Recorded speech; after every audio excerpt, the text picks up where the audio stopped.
The Greeks, by taking life to the external, they allowed us to lose sight of who we are. They allowed us to forget what it means to be us. When we suffer, it's because something has gone wrong, and we need to start understanding how our spirit works so that we can heal.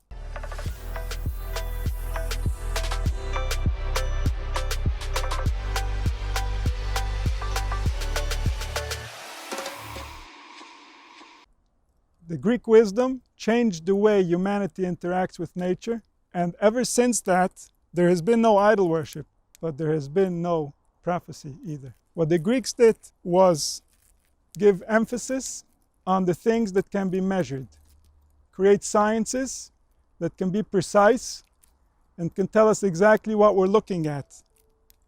What the Greeks missed, what they didn't understand, is that the human spirit, whether it can be measured precisely or not, is ultimately the one that's responsible for our experience. And so when we move away from understanding the human spirit and we use our senses to try to measure, spirit has gone down in value in the last 2,000 years like never before. Nobody even notices it's there. It's something that just is. However, exile, thousands of years in exile have taught us that the human spirit, if we don't give it the right attention, then it can suffer. It can get really hurt. We might not be able to measure the pain that it's having. We might have a psychologist ask, from 1 to 10, how difficult is it for you to feel this pain? However, 1 to 10 is not very scientific. However, for the one experiencing the pain, this 1 to 10 is more important than any science. And this is the language of today. If we're going to speak about the spirit today, it's going to be mostly in terms of suffering. However, the spirit was not created to suffer. What the spirit can show us in joy, in blissfulness, in experiencing life, and having the experience of Kol Atzmoisai Tamarna Hashem Micha Moicha, that a person is grateful to exist, the spirit can do much better than it can in suffering. The Greeks, by taking life to the external, they allowed us to lose sight of who we are.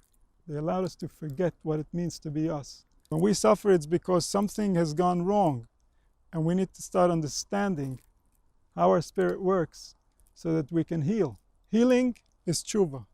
You return to reality, you will heal. Reality is good. Hashem is good. It's all kindness, except the people haven't noticed. The people are still playing out a game of pain and suffering, and they're making each other suffer. Why? Because they're busy outside. Because the Greeks told them that they will find happiness through their senses. The senses are there to enhance our happiness, but they can never give us happiness. If we go after senses in order to gain happiness, we're going to become compulsive. We're going to have less happiness as a result. Happiness comes from the spirit. Happiness comes from knowing that you're safe and that the one that created you loves you and wants you to be. And he wants you to be much more than you currently are. He created you to be much more. And you have the capacity. Your brain didn't stop growing when you became a teenager. Our brains continue to mature until the day we pass. And this is why in the ancient world, the old people were respected. In fact, the word zoken means Zekana Chachma. This man is wise. Why? Because the years have given him wisdom, which means his brain continued growing. Because he kept observing life and his experience kept on being enriched by realizing what's already here. Not by going after things that are not here, but by realizing what's already happening. By placing his mind on the important subjects, his life gets enhanced. Because this life is miraculous. It makes no sense that a chunk of meat hanging on a skeleton can talk. It makes no sense. However, this is the fact. This is the reality we live in. And therefore, we should realize how marvelous it is. We shouldn't lose sight of who we are, of how miraculous it is that this can even be taking place. And so the Greeks, by taking life to the external, They allowed us to lose sight of who we are. And so the Torah had to get dressed up for us in order to survive the Greeks, in order to survive the Christians, so that we today can know something about the past. So we today can know that it's a privilege to be us. It's not a punishment. And we have to realize how to take advantage of this privilege so that we can make our Creator proud. Because this is what He expects of us. This is what He supplied us for. This is how our brain and our hearts are going to be coherent, and they're going to be enjoying their existence. This is what they were created to do. Now, as Chanukah is coming around, this is a time to reflect and to realize why were these holidays created? What are they talking to us? What are they telling us from the distant past? These people had a message, and they didn't expect us to simply do things. They expected us to think and understand what we're doing and why we're doing it and what it means, so that we can outsmart those who try to eliminate a certain message from the world, and we can discover what it really means to be us, or at least what's possible to know. What did people know back then? What are we missing? Paroi, who was the smartest person in the world as he lived, because Mitzrayim was the biggest dynasty at that time in the world, and the whole dynasty was based on wisdom. Those people weren't stupid enough to simply follow a creed. They actually had to understand what they're following. And the Egyptian priests were of such a caliber that they can create a dynasty with the wisdom that they had and the understanding of human nature. Never since has there been a society like that. And the Greeks, who were the second version of creating mass programming of human minds after the Egyptians, the Greeks created a cheap knockoff.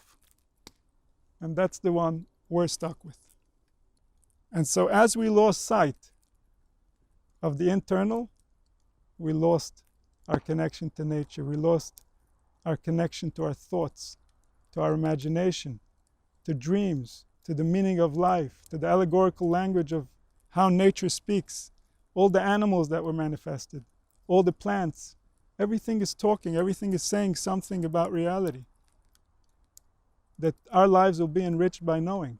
However, we have to have the calm, we have to have the peace to be able to relate to these subtle realities. But this is what our brains were designed for. We weren't designed to stop evolving after our teenage years. HaKadosh Baruch Hu should give us the wisdom, the understanding to know how to connect to the reality that these people are talking about. They're certainly not trying to make our life worse. They're only trying to help us.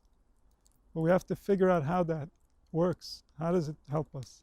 What does it give us? What's the purpose? What's the benefit? We're expected to think. We're expected to ask.